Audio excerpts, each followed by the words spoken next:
وبارك وسلم صلاة دائمة أبدا على حبيبك خير الخلق كلهم۔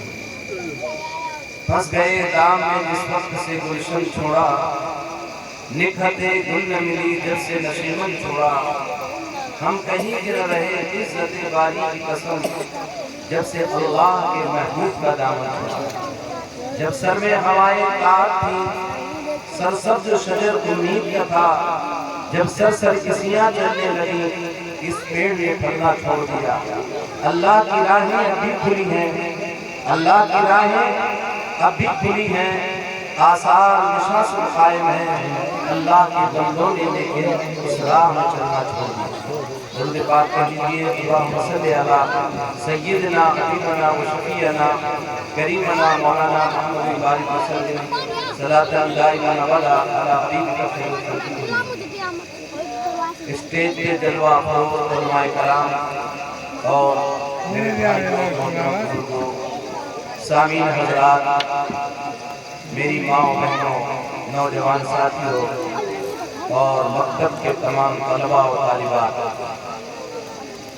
اللہ سبحانہ و تعالیٰ کا بے انتہا کرم اور احسان ہے کہ اس نے ہمیں اور آپ کو اس مبارک بزم میں حاضری کی توفیق عنایت فرمائی۔ اے بیٹا خاموش رہو، آپ کی امانت سنیں نا، آپ کی تقریر میں ہم خاموش بیٹھے رہے اب ہماری مسلمت چھوڑ دو۔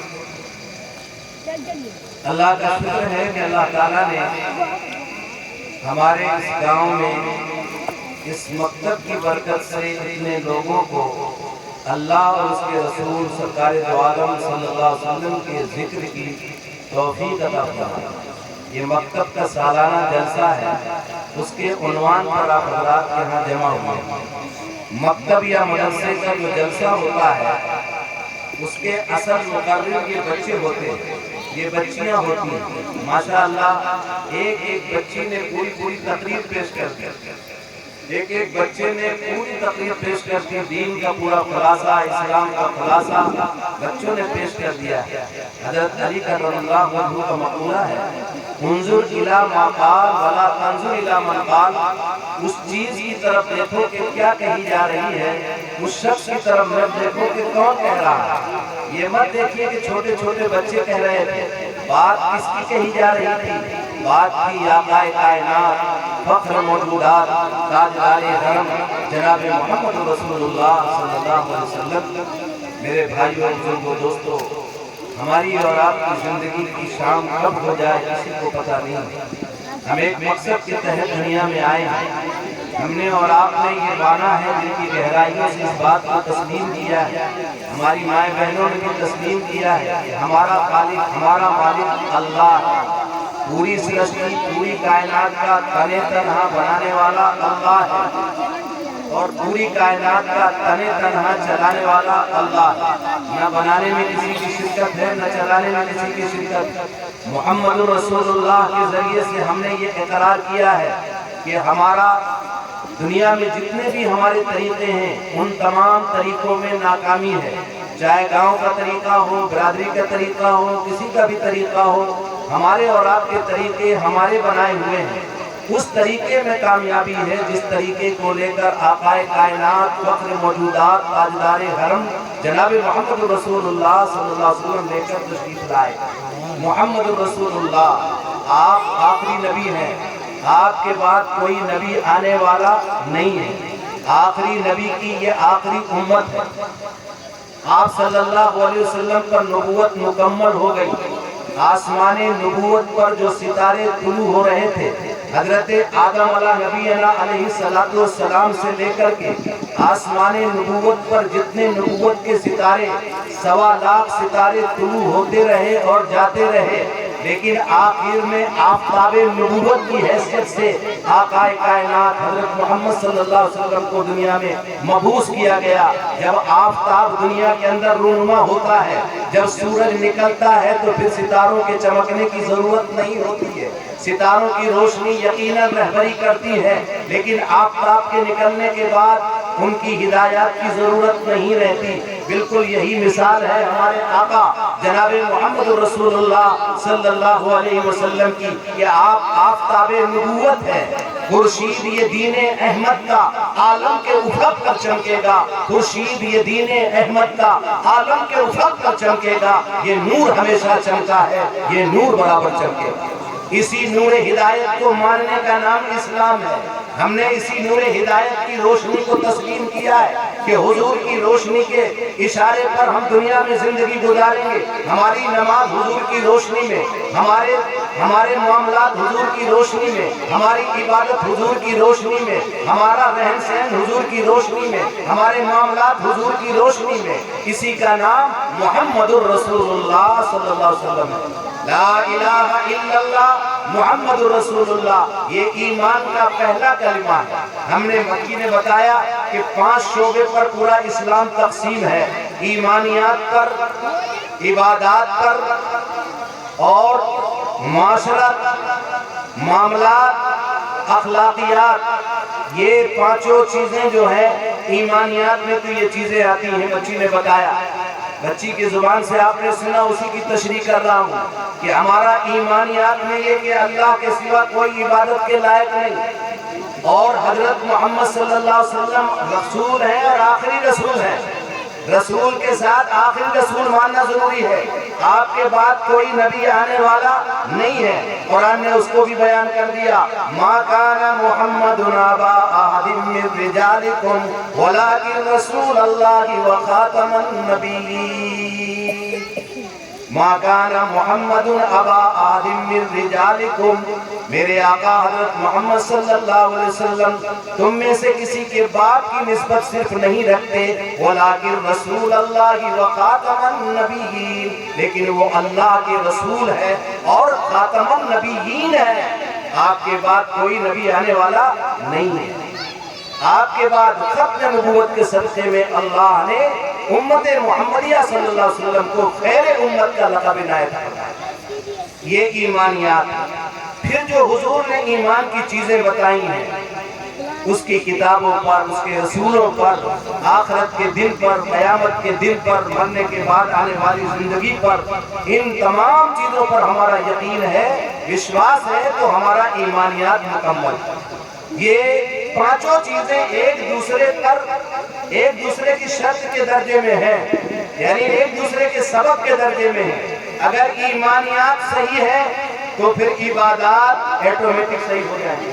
ایمانیات، اللہ کی ذات کا یقین، آخرت کا یقین، اللہ کے سامنے جواب دہی کا یقین کہ ایک دن ہم کو سب کو مر کے جانا ہے، اللہ کے سامنے منہ دکھانا ہے، حضور اکرم صلی اللہ علیہ وسلم کے سامنے منہ دکھانا ہے، حوض کوثر کا جام جناب رسول اللہ صلی اللہ علیہ وسلم کے ہاتھوں سے پینا ہے، آپ کی شفاعت کے بغیر کسی کی بخشش نہیں ہونا ہے، اور آپ کی سفارش موقوف ہے آپ کی سنتوں کے عمل کرنے پر۔ حضور نے فرمایا، من ترک سنتی فلم ینل شفاعتی، جو میری سنت کو چھوڑ دے گا میری سفارش سے محروم کر دیا جائے گا۔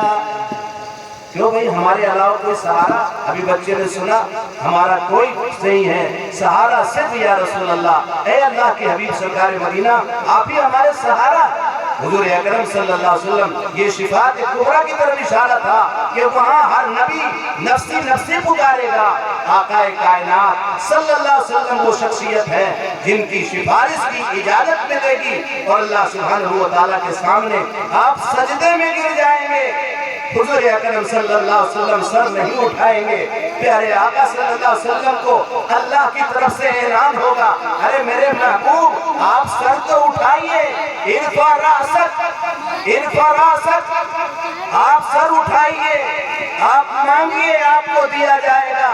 اس کے بعد بہت دیر میں آقا کائنات صلی اللہ علیہ وسلم سر اٹھائیں گے، اور کہ اللہ سبحانہ و تعالیٰ کہے گا، میرے نبی جس کے بارے میں جو آپ کہتے جائیں گے میں اس کی سفارش قبول کرتا جاؤں گا۔ اللہ کے پیارے حبیب صلی اللہ علیہ وسلم ایک ایک امتی کا نام لے کر کے پکارتے جائیں گے، اور اللہ سبحانہ و تعالیٰ ان کو بخشش کا پروانہ دیتا جائے گا۔ یہ ہے شفاعت کبریٰ، اور یہ سفارش اسی وقت حوض کوثر پر جب لوگ پیاس کی شدت محسوس کر رہے ہوں گے، زبانیں باہر آ رہی ہوں گی، حشر کا میدان ہوگا، پریشان ہوں گے لوگ، اس وقت پیاس کی شدت میں جناب رسول اللہ صلی اللہ علیہ وسلم حوض کوثر کے پاس کھڑے ہوں گے اور بلا کر کے حوض کوثر کا جام پلا رہے ہوں گے۔ اسی وقت فرشتے آئیں گے، کہیں گے اللہ کے نبی یہ آپ کے امتی تو ہیں، لیکن انہوں نے آپ کی سنت کی پیروی نہیں کی، آپ کے طریقے کو اجڑتا ہوا دیکھا، ان کو احساس نہیں ہوا، ان کے گھروں میں آپ کا طریقہ نہیں تھا، ان کی بستیوں میں آپ کا طریقہ نہیں تھا، اپنے طریقے پر سب کچھ یہ کرتے رہے، یہ آپ سے صرف محبت کا نعرہ لگاتے رہے۔ ہم سب محبت کے نعرے ہی تو لگا رہے ہیں۔ اللہ حقیقی محبت نصیب فرمائے۔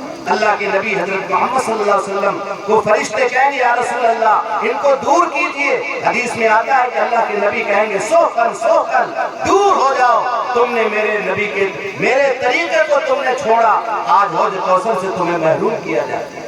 اللہ تعالیٰ ہمارا شمار کہیں ان میں نہ ہو جائے کہ محمد سے وفا تو نے تو ہم تیرے ہیں، یہ جہاں چیز ہے کیا لوح قلم تیرے ہیں۔ یہ بچوں کے جلسے کے ذریعے سے، یہ دین کی تعلیم کے ذریعے سے ہمیں یہ بتایا جا رہا ہے کہ ہم اللہ کے پیارے حبیب سرکار مدینہ کی شفاعت کبریٰ کے حقدار ہو جائیں۔ اور حقدار کیسے ہوں گے؟ جو ان کی بتائی ہوئی چیزیں ہیں، ایمانیات مضبوط ہو۔ اللہ کے بعد اگر کوئی ہستی ہے تو آقا کائنات حضرت محمد صلی اللہ علیہ وسلم کی ہے۔ خدا کے بعد توصیف رسول ہاشمی ہوگی، خدا کے بعد توصیف رسول ہاشمی ہوگی، نہ ہوگا اس کو یقین جس کے ایمان میں کمی ہوگی۔ یہ عظمت مصطفیٰ جب دل میں آئے گی، جب عظمت ہمارے دل میں پیدا ہوگی تو اطاعت آسان ہوگی۔ جس سے محبت کی جاتی ہے، جس کی عظمت دل میں ہوتی ہے، اس کی باتوں کا لحاظ ہوتا ہے۔ پھر شادی بیاہ کے موقع پر ہماری نہیں چلے گی، ہماری خالہ کی اور نانی کی نہیں چلے گی، میرے پیارے آقا جناب محمد رسول اللہ صلی اللہ علیہ وسلم کی چلے گی۔ ہم اور آپ بتائیں کیا ہمارا ایمانیات مضبوط ہے؟ یا تو غفلت کی وجہ سے بے دینی والی باتیں ہوتی ہیں۔ شادی کے موقع پر ہم ڈی جے بجواتے ہیں، شادی کے موقع پر ہم بینڈ باجے بجواتے ہیں، شادی کے موقع پر حضور کے سنت کے خلاف ہمارے گھروں میں پتہ نہیں کیا کیا ہوتا ہے۔ ہماری مائیں بہنیں تو غفلت کی وجہ سے کر لیتی ہیں، ہم نے کبھی بھی ان کو دین نہیں بتایا۔ کیا حضرت فاطمہ کی زندگی ہمارے گھروں میں ہے؟ کیا حضرت خدیجۃ الکبریٰ کی سیرت ہمارے گھر میں زندہ ہے؟ یہ چھوٹی چھوٹی بچیاں نقاب پہن کر بیٹھی ہوئی ہیں، یہ کس کی سیرت ہے؟ یہ جناب محمد رسول اللہ صلی اللہ علیہ وسلم کی گھر والی زندگی ہے، یہ حضور کے گھرانے کی زندگی ہے جو بچیاں نقل کر رہی ہیں۔ کیا ہماری مائیں بہنیں اس پر غور کرتی ہیں کہ ہمیں کیسے رہنا چاہیے؟ پیارے آقا صلی اللہ علیہ وسلم کی سنت کے مطابق اگر ہماری گھروں کی زندگی ہوگی تو حضور کی سفارت کبریٰ سے ہم جو ہے مالا مال ہوں گے اور ان کی برکت سے ہم جنت میں انشاءاللہ داخل ہوں گے۔ یہ ایمانیات صحیح ہوگی، عبادات ایٹومیٹک صحیح ہوگی۔ جب ہم نے مان لیا کہ ہمارا خالق مالک اللہ ہے تو پھر اللہ نے فرمایا، نبی پاک علیہ السلام نے اس کی تشریح میں فرمایا بنی الاسلام علی خمس۔ مشکات شریف کی روایت ہے، جناب رسول اللہ صلی اللہ علیہ وسلم نے فرمایا، میری مائیں بہنیں بھی سن لیں، بہت آسان دین ہے، الدین یسر، دین بالکل آسان ہے، اگر ہم عمل ہی نہ کرنا چاہیں تو بات الگ ہے۔ حضور نے فرمایا بنی الاسلام علی خمس، اسلام کی بنیاد 5 چیزوں پر ہے۔ شہادت اللہ الہ الا اللہ محمد رسول اللہ، اس بات کی شہادت دینا کہ اللہ کے سوا کوئی عبادت کے لائق نہیں، اور اس بات کی شہادت دینا کہ محمد صلی اللہ علیہ وسلم اللہ کے رسول ہیں۔ ایک بات ہو گئی شہادت اللہ الہ الا اللہ۔ دوسری بات اقام الصلاۃ، جب ہم نے یہ مان لیا کہ ہمارا خالق مالک اللہ ہے، ہمارے نبی حضرت محمد صلی اللہ علیہ وسلم ہے، اور آپ نے فرمایا نماز میری آنکھوں کی ٹھنڈک ہے، تو حضور نے آگے فرمایا اقام الصلاۃ، دوسرا رکن جو ہے، دوسری بنیاد نماز کا قائم کرنا ہے۔ اب ایمان جب ہم لے آئے، کلمہ پڑھ لیا، تو پھر کسی بھی مرد عورت کی نماز چھوٹ جائے یہ سوال ہی نہیں پیدا ہوتا۔ اقام الصلاۃ۔ تیسری بات ایتاء الزکوٰۃ، زکوٰۃ دینا تیسری بنیادی چیز ہے۔